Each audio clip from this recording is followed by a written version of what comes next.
আজকে এই ভিডিওতে আলোচনা করব ফেসবুকে আমরা যারা কন্টেন্ট মনিটাইজেশন সেটআপটি পেয়েছি তো কোন কোন কাজগুলো করে তারপরে কন্টেন্ট মনিটাইজেশন প্রোগ্রামটি সেটআপ করতে হবে। না হলে কিন্তু আমাদের মারাত্মক একটা ভুল হয়ে যাবে, যে ভুলটা হয়তো আমরা আমাদের পেজ বা প্রোফাইল থেকে কখনোই শুধরাতে পারবো না। তো আমরা যারা যারা কি এইভাবে দেখো এই কন্টেন্ট মনিটাইজেশন সেটআপটি পেয়ে গেছি, আমি স্ক্রিনে দেখিয়ে দিচ্ছি তারা সর্বপ্রথমে আমাদের কি কাজ করণীয়। তো এর জন্য আমাদের কি করতে হবে, আমাদের কি মোবাইল স্ক্রিনে চলে যেতে হবে, তাই না?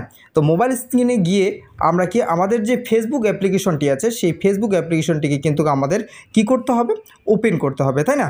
তো আমাদের তাহলে ফেসবুক অ্যাপ্লিকেশন ওপেন করার আগে আমি কয়েকটা কথা বলি কি, আমাদের ফেসবুক অ্যাপ্লিকেশনে যে কন্টেন্ট মনিটাইজেশনটি আছে সেটিকে আমরা কি সেট আপ করার আগে যে পদ্ধতিগুলো আমাদের প্রয়োগ করতে হবে, অর্থাৎ পে আউট সেটিংটি সেট আপ করতে হবে, তার সম্পূর্ণ প্রসেস কিন্তু আমি দেখাবো এবং কিভাবে কন্টেন্ট মনিটাইজেশন সেট আপ করে সেটিও কিন্তু আমি আজকে এই ভিডিওতে আলোচনা করব। তো ভিডিওটি খুব গুরুত্বপূর্ণ হতে চলেছে, তোমরা মনোযোগ সহকারে এই ভিডিওটি দেখতে থাকো, ঠিক আছে? তো আমরা চলে গেলাম মোবাইল স্ক্রিনে আসার পর আমাদের যে ফেসবুক অ্যাপ্লিকেশনটি আছে সেই ফেসবুক অ্যাপ্লিকেশনটিকে কিন্তু আমরা ওপেন করব, ঠিক আছে? ওপেন করার পরে আমরা কি এই থ্রি ডট নামে অপশনে ক্লিক করলাম এবং আমাদের প্রোফাইল পিকচারের উপর ক্লিক করে কি প্রফেশনাল ড্যাশবোর্ডের উপর ক্লিক করে আমরা স্ক্রল করে একটু নিচের দিকে কিন্তু চলে আসবো, ঠিক আছে?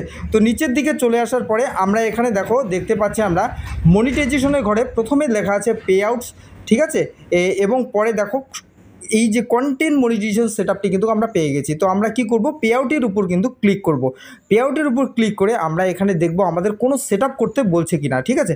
তো দেখো ফিনিশ সেটআপ করতে বলছে আমাদের এখানে কিন্তু পে আউটে। তো আমি ফিনিশ সেটআপের উপর ক্লিক করার পরে প্রথমে আমাদের নেমটা দেখে নেব এবং টাইটেল দেখে নেব এবং ডেট অফ বার্থ এবং কান্ট্রি, এই কটি কিন্তু আমরা সঠিকভাবে দেখার পরে আমরা কি করব, নেক্সট বটমের উপর কিন্তু ক্লিক করে দেব, ঠিক আছে?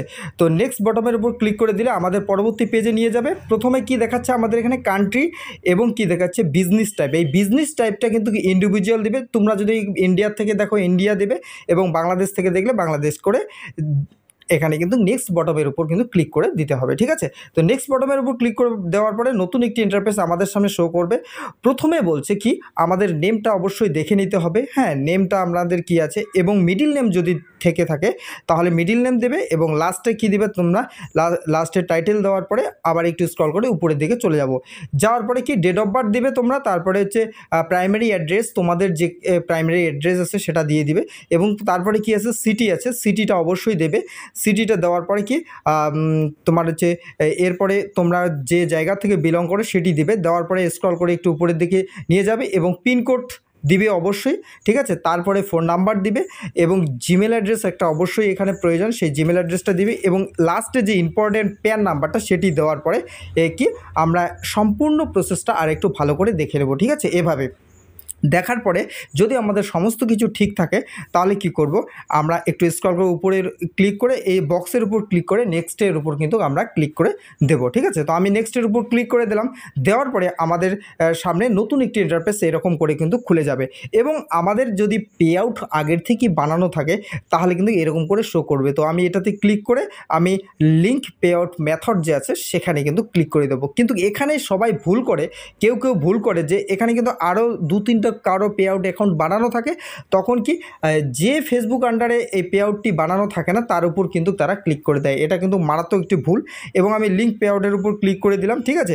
দেওয়ার পরে কিন্তু আমার সেটি সাকসেসফুল হয়ে গেল এবং ব্যাগে চলে আসলাম। আসার পরে এই কন্টেন্ট মনিটাইজেশনের উপর আমি ক্লিক করলাম, ক্লিক করে সিঙ্ক আপ যে লেখাটি আছে সেই সিঙ্ক আপ লেখাটির উপর ক্লিক করে দিলাম, দেওয়ার পরে কিন্তু আমাদের যে কন্টেন্ট মনিটাইজেশন সেটআপ সেই সেটআপটি কিন্তু হয়ে যাবে। তো আশা করি বোঝাতে পারলাম। তাহলে সর্বপ্রথমে আমাদের কি করতে হবে, সর্বপ্রথমে আমাদের কিন্তু কি যে পে আউট অ্যাকাউন্টটি আছে সেটি কিন্তু আমাদের অবশ্যই দেখতে হবে, ঠিক আছে? তো যদি ভিডিওটি তোমাদের ভালো লেগে থাকে অবশ্যই আমার এই চ্যানেলটিকে সাবস্ক্রাইব করে দিবে, লাইক কমেন্ট এবং শেয়ার করবে আর ভিডিওটি বেশি বেশি করে শেয়ার করবে যাতে সবাই জানতে পারে এই বিষয়ে। তো এই বলেই ভিডিওটি শেষ